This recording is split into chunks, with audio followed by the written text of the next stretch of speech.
2 Pedro, capítulo de número 1, versículo 3 a 8. Diz assim a palavra do Senhor: Visto como pelo seu divino poder nos têm sido doadas todas as coisas que conduzem à vida e à piedade, pelo conhecimento completo daquele que nos chamou para a sua própria glória e virtude, pelas quais nos têm sido doadas as suas preciosas e muito grandes promessas, para que por ela vos torneis coparticipantes da natureza divina, livrando-vos da corrupção das paixões que há no mundo. Versículo 5. Por isso mesmo, vós, reunindo toda a vossa diligência, associai com a vossa fé a virtude, com a virtude o conhecimento, com o conhecimento o domínio próprio, com o domínio próprio a perseverança, com a perseverança a piedade, com a piedade a fraternidade, com a fraternidade o amor. Porque todas essas coisas, existindo em vós e em vós aumentando, fazem com que não sejais nem inativos, nem infrutuosos no pleno conhecimento de nosso Senhor Jesus Cristo. Obrigado, Senhor. Oportunidade de te louvarmos e lermos a sua palavra. Teu Espírito Santo, que é soberano, que é aquele que fala e que nos dirige, pedimos a intervenção dele nessa noite. Fala conosco, Senhor. Fala a tua palavra ao nosso coração. Nós pedimos em nome de Jesus. Pedro, as duas epístolas, elas foram escritas naquela parte da história da igreja, no primeiro século, que a gente poderia dizer que é uma das partes mais escuras, né, da história da igreja, que é aquele período em que a igreja é perseguida, de maneira em que todos os crentes, né, todos eles estavam passando por muitas tribulações e muitos sofrimentos. Então, Pedro ele é assim enviado pelo Senhor com essa comissão de tentar ajudar a igreja. Mas eu acho que é um período muito difícil, né? É um período de muita responsabilidade para Pedro, para ter que falar de algumas coisas que é difícil. Você imagina que Miguel Pereira, né, nessa apoteose de beleza e de liberdade de expressão, e de repente cercam a entrada de Japeri, a entrada, né, lá de que faz divisa aqui com Miguel Pereira, Partido Alferes, e decretam a morte de todos os crentes. O que aconteceria aqui? Você já imaginou? Não poder orar, não poder ler a Bíblia, não poder reunir, não poder congregar. É essa a situação. Todos os crentes estão passando por situações terríveis. E Pedro, ele vai encorajar a igreja no primeiro século. Pedro vai tentar fazer com que os cristãos entendam o que eles eram no Senhor, o que eles haviam recebido no Senhor. E o versículo 3 do capítulo 1, Pedro inicia dizendo que, pelo divino poder de Deus, eles haviam experimentado duas coisas lindas. Ele diz a vida e a piedade. A vida aqui, a gente entende que essa expressão na Bíblia, ela tem um significado que não é corriqueiro. Vida, né? O que Pedro está dizendo? Que esses crentes perseguidos, esses crentes sendo mortos, esses crentes sendo ali, né, arrastados das suas casas, e não sei se vocês sabem, você lê a história da igreja de Flávio Joséfo, Joséfo diz que Nero fazia com que eles fossem embebidos vivos dentro de um tanque com água e óleo, e depois eram fincados como nesse pedaço de estuque aqui, e eram colocados vivos e como luzeiros para iluminar Roma. E Pedro vai dizer para eles, olha, vocês têm tudo que podem conduzir a vida. Que vida, né? Tem três expressões. A primeira expressão para a vida é a vida biológica, a vida bios, né? Essa vida da nossa natureza que a gente tem, que a gente nasce. Todo ser humano tem uma vida biológica, ele nasce aqui. É a vida humana. A segunda vida, que a gente poderia dizer, é a vida da alma, que a gente chama da vida psicológica, essa agora que você imagina, você pensa, você raciocina, é a vida do eu, né? É aquilo que existe em você. Já viu que uma voz fala contigo? É o seu eu, é a vida psicológica. Mas aqui Pedro usa uma expressão que não é a vida bios, não é a vida psique. Pedro vai usar uma expressão que é linda. Ele usa a palavra grega zoé. Ele diz: vocês foram conduzidos à vida incriada de Deus. Não é belo, irmão? Que a salvação que Pedro mostra em meio à perseguição, às afrontas, às atrocidades que a igreja primitiva estava passando, Pedro diz: olha, o que existe em vocês vence a morte, vence a tragédia, vence a perseguição, vence a tribulação. Que vida? Não pode ser a vida biológica. Essa vida morre. Não é a vida da alma, ela cansa. Eu estou super cansado psicologicamente. Mas eu entendo que tem uma vida que está me regendo nessa noite, que é a outra vida. É aquela de João 3,16. Deus amou o mundo de tal maneira que enviou o seu Filho unigênito para todo... Olha a vida, a mesma expressão. Para todo aquele que nele crê, não pereça, mas tenha zoé, mas tenha a vida eterna. É a vida zoé. É a vida incriada de Deus. Não tem como ter percepções, desejos, afinco, clareza da eternidade, se alguma coisa em relação ao que é eterno não entrasse em nós. Imagina você só com a vida biológica e a vida psicológica. Sabe o que eu faria? Ligaria para o Silvio e falei: Silvio, estou voltando no outro trem. Pô, perdi o negócio para gravação. Meia hora dentro do trem. Nós louvamos o Senhor, amém, irmão? Nós fomos louvar. Eu e Joana ficamos louvando, não baixamos a cabeça. Eu lembrei do texto e falei: se eu tenho que pregar sobre a vida, Zoé, eu tenho que experimentar algo que me leve para a morte.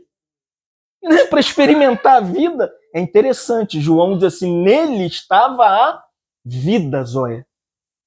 É a vida, irmão. Por isso que é interessante João 10,10, o Senhor diz assim: o inimigo vem para roubar, matar e destruir, mas eu vim para que tenha o quê? Vida Zoé. A vida Zoé é uma vida abundante, que faz você superar crise, depressão. A gente estava comentando aqui no nosso café da tarde, depressão, angústia, vício. Irmão, quer vencer? Quer a vida que vence? É essa vida que Pedro está dizendo, é a vida que vence. Só que ele diz assim: e a piedade, essa expressão aqui no grego, a gente fala assim: poxa, aquela pessoa é muito piedosa, né? Porque ela tem a vida divina.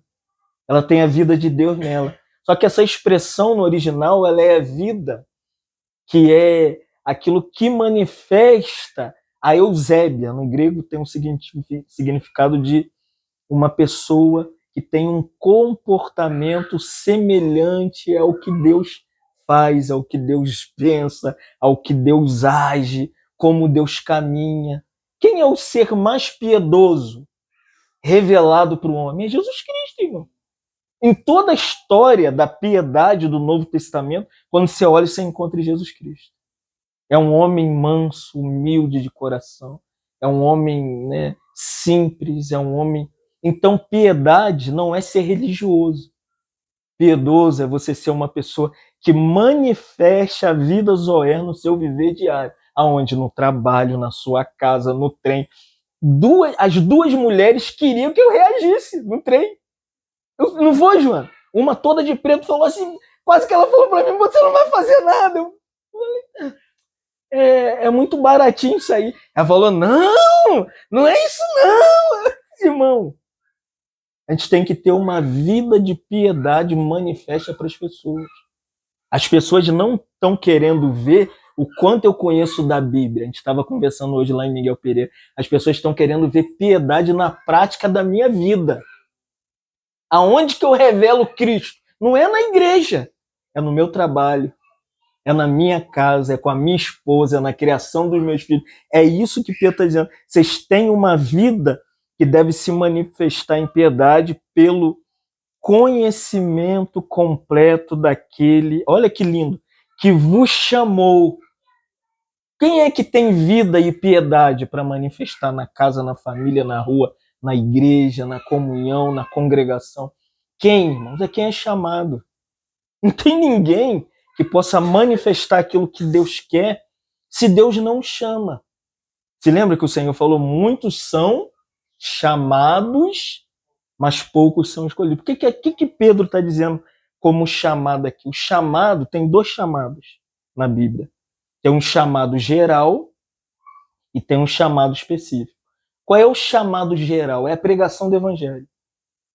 Você vai numa praça pública e você anuncia Jesus como Salvador para as pessoas. É Romanos 10, quando Paulo diz, a palavra está perto de ti, na sua boca, no seu coração, a palavra da fé que pregamos. Com sua boca confessares, em seu coração credes que Deus o Pai ressuscitou Jesus Cristo dentre os mortos, Paulo diz assim, você vai ser salvo. E você não escolhe quem vai ser salvo, amém, irmão? Não tem ninguém escrito aqui, eu sou eleito, eu sou predestinado, Deus vai me chamar, não tem que pregar a palavra, amém? Isso é uma comissão evangelística. Todo homem precisa do evangelho. Em qualquer lugar que você for, abra sua boca. Abra, fale de Jesus Cristo. Porque o chamado é para todo mundo. Só que a gente sabe que no dia em que Deus passou através de Jesus Cristo, quantos estavam na árvore? Quantos estavam lá como Zaqueu na árvore? Muitos! Você acha que só tinha um sicômoro? Só tinha um pé de árvore que Zaqueu estava. Tinha milhares em muitas árvores vendo Jesus passar. Mas quem que Jesus chama? Quem é chamado por Jesus? Só um. Zaqueu. Zaqueu está contemplando, devia de ter mais 10 em outras árvores olhando Jesus. Só que Jesus mira Zaqueu e diz, Zaqueu, desce daí dessa árvore e vem depressa, porque hoje eu quero ir para sua casa. Deixa eu te falar uma coisa. Quantas pessoas no seu trabalho são salvas no seu setor? Talvez só você. Quantos amigos seus que andaram nas drogas, na prostituição, e né, você fala, caramba, por que só eu, irmãos? Deus chama quem Ele quer, amém? Romanos 9, Paulo diz assim, não depende de quem quer ou de quem corre, mas Deus que usa de misericórdia. Ser chamado no meio de uma multidão caída em pecado é muita graça. A gente não tem noção do que Pedro está dizendo para aquela igreja perseguida. Vocês têm a vida Zoé, vocês têm uma vida de piedade, porque vocês são chamados para a sua própria glória e virtude. Glória futura, e a virtude é a manifestação dessa glória que já é presente. Não tem como esperar a glória futura se você não vive a glória presente. Tem gente que vai se espantar com o arrebatamento da igreja, irmão. Porque não tem nada lá que você já não comece a viver aqui. Os vislumbres da glória já devem ser manifestados hoje. Como a gente precisa viver essa vida de virtude, essa vida de poder manifestada em nós, que as pessoas olhem para a gente e falem assim, de fato, se lembra de Pedro? Quando lá o cego, em Atos 3, ele é curado na Porta Formosa e começa aquela perseguição e prendem Pedro. Só que a experiência de Pedro é que ele foi chamado, né? Vinde após mim que eu te farei pescadores de homens. Pedro está falando aqui da experiência dele, ele foi chamado. E Pedro vai pescar, como é pescador de homens. Então o ministério de Pedro é um ministério de evangelismo. Ele vai jogar a rede para que as pessoas creiam, recebam Jesus como seu único e suficiente Salvador. Só que no ministério de Pedro já havia um pouco de virtude e de poder. O coxo não é curado? Quando Pedro diz, é poder de Deus, irmão. Quando ele está lá e o coxo fala, e Pedro olha e diz, não temos prata nem ouro, mas o que tenho eu te dou em nome de Jesus, levanta e anda. Isso é um vislumbre da glória. Já viu pessoas enfermas de câncer, que daqui a pouco vai lá fazer um novo exame e o médico fala, eu não entendo, eu não sei, é vislumbre da glória, foi curado, está perto da morte. E eles não entendem em Atos 4 que de fato aconteceu, mas eles narram. Lucas diz que eles olharam e falaram assim, não, eles andaram com uma pessoa que de fato nós não andamos com ele. E lembraram que eles andaram com Jesus Cristo. Nosso poder não está em nós. As virtudes manifestas na nossa vida, como cristão que tem a vida, que tem piedade e que é chamado no meio de uma multidão, eficazmente trazido já para manifestar essa glória presente, apontando para a glória futura, que essa virtude é aquilo que Jesus fazia, irmão. Se lembra quando a mulher com fluxo de sangue sangrava e de repente tocou o Senhor, ela falou, não, é diferente, porque de mim saiu o quê? Virtude. Essa mesma virtude é uma manifestação dessa glória futura. Então o que vai acontecer na glória futura?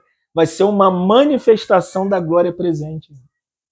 Se você não deseja as coisas de Deus aqui, você não vai desejar as coisas do céu. O céu vai ser cheio de vida, cheia de piedade, porque lá vai ter uma coisa chamada glória. Deus vai envolver o céu, Deus vai ser aquilo que a gente buscou a vida toda para a nossa vida. A centralidade de tudo que a gente busca, que a gente quer, é o céu. É isso que Pedro está dizendo. Só que olha o quadro para dizer assim, pelas quais nos têm sido doadas. Traduzindo, Pedro está dizendo assim, ó, já receberam vida, piedade, o chamado eficaz, dentro do chamado geral, glória, poder. Pedro diz, tudo isso te foi dado. Dá para vencer a morte? Você imagina a igreja primitiva lendo isso? Falaram, de fato, é hora de se entregar. Foram para a rua e falaram, nós estamos aqui. É para morrer? Nero, o que é a nossa cabeça, irmãos? Se explodir uma tribulação no Brasil, poucos crentes se entregariam para a morte. Com esse evangelho que é pregado. Será que se entregariam? Vamos puxar para a gente. Será que a gente se entregaria? Colocaria a cabeça na guilhotina? Lendo o versículo 4, é possível. Pedro diz, pelas quais nos têm sido doadas as suas preciosas e muito grandes promessas. Pedro está dizendo, tem uma coisa tão grande que é uma promessa tão radiante. Olha só, ele diz assim, para que por elas, por tudo aquilo que Deus fez, enviando Jesus, que morreu na cruz, ressuscitou o terceiro dia, ascendeu aos céus, derramou o Espírito Santo para gerar a igreja, Pedro diz assim, agora, isso aqui é espantoso, irmãos. Está na sua Bíblia, isso aqui não é invenção minha, não. Pedro vai dizer que agora um regenerado, ele participa da natureza divina. Pode morrer fisicamente. Eu posso morrer voltando para cá. Ah, o irmão Fábio morreu. Mas eternamente somos salvos. Porque aqui Pedro diz, somos co-participantes da natureza divina. Traduzindo, somos regenerados. É aquela linguagem de João 3,3. Aquele que não nascer da água e do Espírito não pode ver o reino dos céus. E Nicodemos perguntou de novo, né? Mas como pode nascer de novo sendo um homem idoso? Como que essa coparticipação na vida divina existe? O Senhor falou, Nicodemos, o vento sopra onde quer, não sabe de onde vem. Assim é todo aquele que é nascido de Deus. O que é participar da natureza divina? É nascer de Deus, irmãos. Hoje a igreja pensa que a salvação é a promessa do céu, mas é muito mais. Tem uma vida em nós que já venceu a morte, está vencendo a morte e vencerá a morte para sempre. Como a gente precisa entender, Pedro, assim, livrando-vos a santificação da corrupções das paixões que há no mundo. Pedro fala, um regenerado, ele tem desejos santos, ele quer uma vida de santificação, ele almeja a santidade de Deus, ele almeja ser parecido com Deus. Vamos lá, traduzindo, ele ama ler a Bíblia. Ele, quando acorda de manhã, essa natureza, esse desejo espiritual, que a gente chama de disciplinas espirituais, a primeira coisa que um crente deve fazer quando acorda é ler a Bíblia, irmãos. É buscar aquelas preciosas e muito grandes promessas que estão nesse livro. Aonde estão as promessas? Onde estão as riquezas? Onde estão as bênçãos? Onde está a salvação? Onde está a redenção? A justificação? A reconciliação? A filiação? Está aqui, irmão. Está no livro. Por isso que Satanás tem tirado o livro da igreja. Enche de peça teatral, um monte de coisa. E no final, os cristãos não conseguem se livrar da corrupção e das paixões que há no mundo. Amam o mundo. Tiago 4,4 diz, aquele que ama o mundo, ele se torna inimigo de Deus. Quantos crentes, né, irmãos? Não é de sair do mundo, tem que trabalhar amanhã, tem que acordar no horário certo, tem que ir lá bater o cartão, abrir lá e sentar e trabalhar e se relacionar. A oração sacerdotal de Jesus é assim, Pai, não quero que os tires do mundo, mas que os livre do maligno. Jesus usa duas expressões interessantes. Mundo é o cosmos, é um sistema que, mesma expressão que Pedro usa, é o cosmos. É um sistema que Satanás organizou e prendeu o homem. Não tem como viver nessa vida sem trabalhar. Só se você for assaltante, bicheiro, ou jogador de futebol, ou político. Mas tem os bons políticos, né? Mas a gente sabe que o mundo é o mundo e é colorido. Você já viu o mundo preto e branco? Não. Os shoppings são coloridos. Viu, hoje eu estava andando com o Silvio, eu estava meio com fome e flutuando. Pode ser Silvio, tinha uma hora que eu estava... acho que Silvio... Parece que eu falei, eu acho que agora eu vou, assim, eu acho que eu tô indo. Eu estava assim, minha pressão baixou, mas o mundo, eu olhei, irmãos, uma vitrine, uma apoteose. Homens bonitos, o bombadão, as bombadonas, os tatuados. Gente, eu até sentamos, né, depois fomos procurar um negócio. Quanta gente bonita, quantos ricos. Mostrei hoje, a Joana descobriu o que é uma Porsche. Um velho com uma jovenzinha. Eu falei, Joana, vira, Joana. É uma Porsche, Joana. O velho parecia uma estátua. Eu falei, olha, eu nunca tinha visto uma Porsche, irmão. Falei, senhora, como eu queria uma Porsche. Volta. Mas é bonito, né, irmão? Que carro, nem barulho. A novinha fazia... o velho parecia... Ele deve ter uns 89, ela deve ter 17. Chapeuzinho. Mas é isso aqui, irmãos. As paixões que há no mundo. E versículo 5, Pedro diz assim, por isso mesmo, vós reunindo. Então Pedro diz, agora é hora de praticar o que vocês têm como salvos. Tem a vida eterna, tem a piedade, tem o chamado, vocês têm a glória, têm o poder, têm as preciosas e grandes promessas, têm a natureza divina, tem a santificação. Pedro diz agora, vive como crente. Amém, irmão? O negócio não é ser salvo, o negócio é depois de salvo, o que eu faço? Viva como crente. Aí Pedro fala, reúna tudo, pega, é como se a gente tivesse um, tipo isso aqui, e você vai colocando tudo. Tudo dentro disso aqui. Tudo está dentro de você, irmão. A vida eterna está em você, a piedade está em você, o chamado está em você, a glória está em você, o poder está em você, as preciosas promessas estão em você, né? A santificação está em você. Pedro diz, fecha a caixinha e agora pratica. Viva como crente. O mundo só vai crer se a gente viver, irmão. Eu posso ficar falando aqui meia hora, mas o que tem que tocar o coração dos irmãos não é a minha pregação, é a minha vida, irmão. O que conta não é o quanto você prega. O que conta é o que Pedro vai dizer, reúna a diligência, misture com a fé, com poder, conhecimento, domínio próprio, a perseverança tenha mais piedade, amor fraternal, vocês se amem. O que Pedro está falando? Resumo, versículo 8, para a gente terminar. Porque essas coisas... Olha isso aqui, ele fala, essas coisas existindo em vocês, não é fora.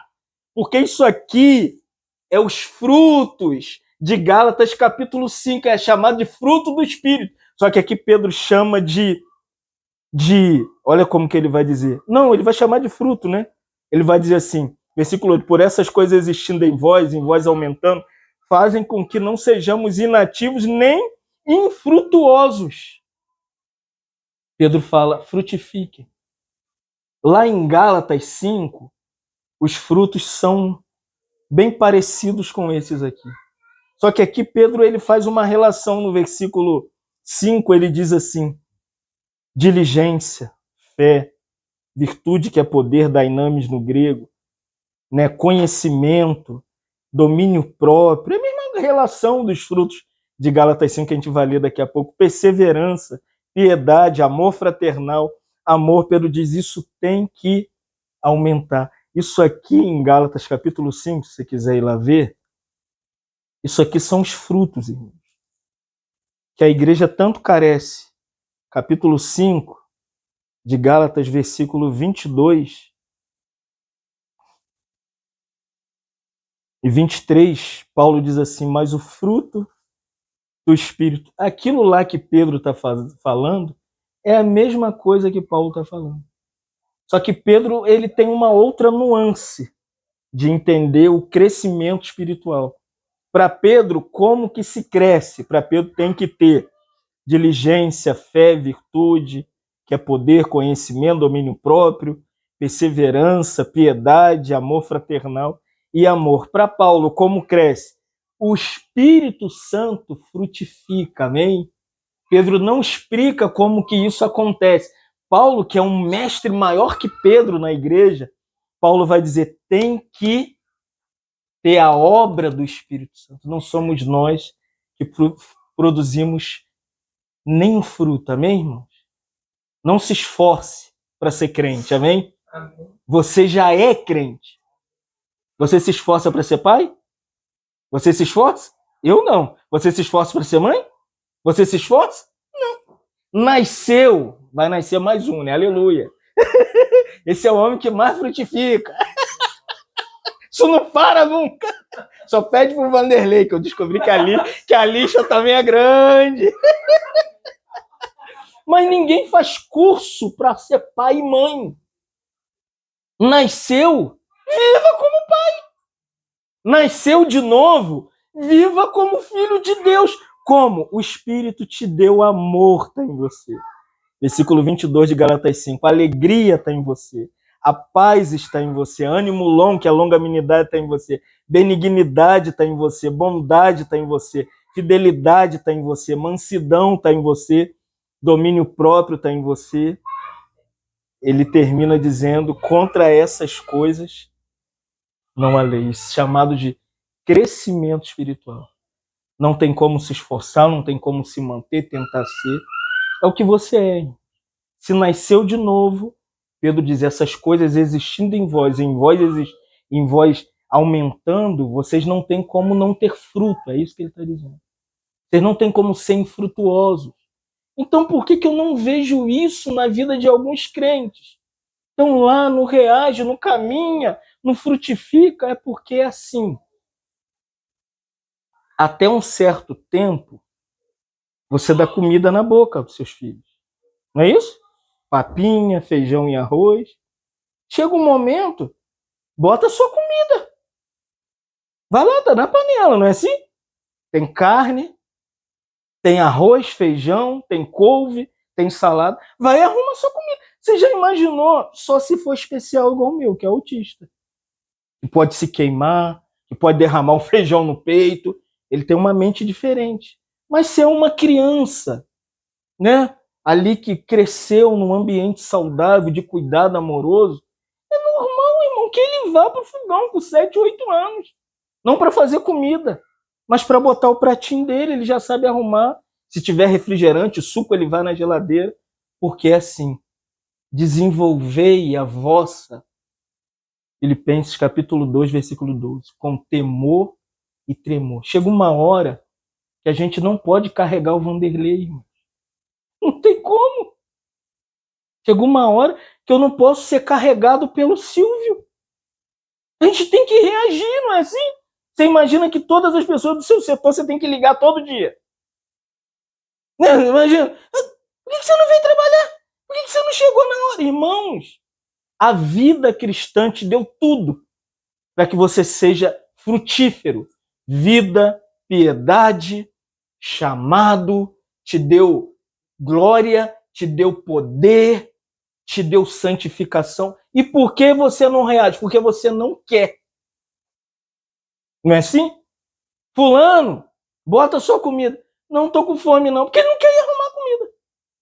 Então tem situações que as pessoas não querem, irmão. Não quer reagir, não quer andar, não quer caminhar. Teve um irmão que ele me conheceu e ele andou comigo uns 20 anos. Aí uns irmãos falaram assim, depois de um tempo, saí do lugar, o irmão falou, com quem que você andou? Ele falou, eu andei com o Fábio Falcão. Ele falou, não parece não. Ele não saiu do lugar, irmão. Você imagina que você ande com uma pessoa que ame a Bíblia, que viva a Bíblia, que prega a Bíblia, que respira a Bíblia e que indica livros que te levam para a Bíblia e te coloca em conferência. E aí é assim, é você que tem que querer, não é eu que tenho que te obrigar. Isso é para novo convertido. Ah, mas ele está fraco. Fraco é Gálatas 6:1. Paulo diz assim, aqueles que forem pegos em fraquezas, vós que sois espirituais, corrigir com espírito de brandura. Corrige, ama. Mas se é um irmão que já foi chamado, tem vida, tem piedade, ele é salvo. Traduzindo, ele é salvo. O que a gente tem que fazer? Orar por ele, irmão. Isso não acontece só no nosso meio, não.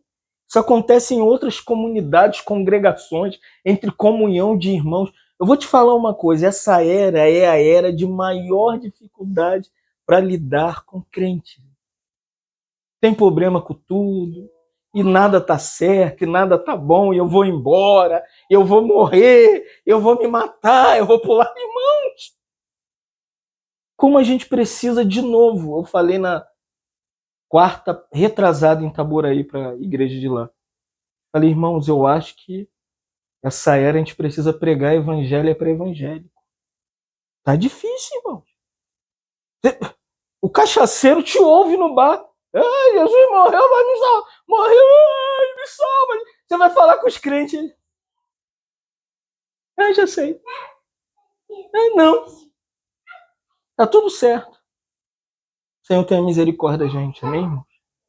Que a gente tome essa palavra de Pedro e entenda que salvação não para com a regeneração, amém? Com o novo nascimento. A salvação compreende uma coisa chamada crescimento espiritual. Pois salvo tem que largar a infância. Você imagina o seu menino, qual é o nome dele? Isaac, daqui a 20 anos ele vai estar com 30, né? 28, você imagina Isaac com 28 anos, fazendo essa bagunça aí. Não é outra pessoa. Vai ser o Isaac sentado, com a Bíblia e ouvindo a palavra, e entendendo e compreendendo, já no noivado, compreendendo um casamento e com um trabalho fixo, porque a maturidade exige crescimento, tem que crescer, amém? Então vamos orar pelo crescimento dos irmãos. Não critique, amém? Não ataque, não fala mal, não fica, né, nervoso, não perde a calma, irmão. Vamos pedir ao Senhor, Senhor, né, ajuda os irmãos, atrai o coração, irmãos. E é interessante que uma vez um irmão me perguntou assim: irmão Fábio, o que eu faço? Aí eu lembrei de Cantares de Salomão, aquele livro do Darcio Cantares. Tem uma passagem em Cantares que a Sulamita, ela perde o amado. A Sulamita perdeu o amado e as filhas de Jerusalém descobriram onde o amado estava. E ela pergunta, Foita, onde está o amado? O amado de minha alma. E ela sai pelos bosques e pulando e querendo saber aonde está, e ela não encontra o amado. A vida cristã, às vezes, é assim, aquela busca intensa, vai esfriando, é igual a Sulamita. Você vai esfriando. A Sulamita é uma figura da igreja, amém? É uma figura da igreja de Jesus Cristo. E ela se tranca dentro de casa. E quando ela entra dentro de casa, ela faz isso aqui. Ela se tranca, e quando você tranca na fechadura. E de repente, isso é lindo, está no Cantar de Salomão, não lembro o capítulo. De repente ela sente uma mão que vai abrindo, e vai abrindo, botando as mãos nas frestas. E é o amado, irmão. É Cristo também, irmão. E abre pela maçaneta da porta e desperta a Sunamita. Só que antes as filhas de Jerusalém são questionadas por outras filhas que perguntam, né? Não vamos despertar? E elas dizem, não desperteis até que ele, com E maiúsculo, que é Cristo, o queira. Tem pessoas que estão nessa situação. Só Cristo pode despertar ele. Só Cristo. E Cristo foi lá e despertou a Sulamita, a igreja. Então tem irmãos, o Senhor vai ter que despertar, amém? Vai ter que tocar o coração dele, meter as mãos nas frestas e mover os sentimentos. Dificilmente você vai ver eu chamando a atenção de pessoas, falando, vem reunir. Difícil. Eu confio aqui. Eu oro. Não está reunindo? Ô irmão, como tá? Aí dá um monte de desculpa, né? Aí de repente você entende que você precisa orar pela pessoa. Então vamos orar pelas pessoas. E deixar que o amado desperte quando ele quiser despertar as pessoas. Te louvamos nessa noite. Agradecidos pela ajuda que o apóstolo Pedro deu à igreja no primeiro século. Como igreja do Senhor, nós queremos te pedir por misericórdia por irmãos que estão fracos, estão com o coração abatido, com a alma dissoluta, Senhor. Estão com os joelhos trópicos. Nessa noite, pedimos encarecidamente, desperta a sua igreja. Vemos que o Senhor está às portas e breve, ao ressoar da última trombeta, o Senhor vai voltar para arrebatar sua noiva. Por isso, prepara a sua igreja, Senhor, desperta. Muitos são como as 5 virgens Nécia, estão dormindo, sentados nas reuniões da igreja, adormecidos espiritualmente, com o coração distante, a mente vagando. Senhor, e quando o noivo chegou, elas estavam dormindo. Elas não viram e não perceberam que o noivo havia chegado. Quando ali vemos que a tua palavra diz, eis o noivo, elas dormiram. Elas não viram a volta do Senhor. Senhor, tem misericórdia, desperta a sua noiva, desperta a sua igreja, desperta o seu povo em Miguel Pereira, em São Gonçalo, em Itaboraí, Senhor, desperta a sua igreja, Senhor, nessa cidade. Não só as nossas reuniões, mas irmãos da Assembleia, da Batista, da Presbiteriana, da Congregacional, tantos irmãos dormindo nas igrejas.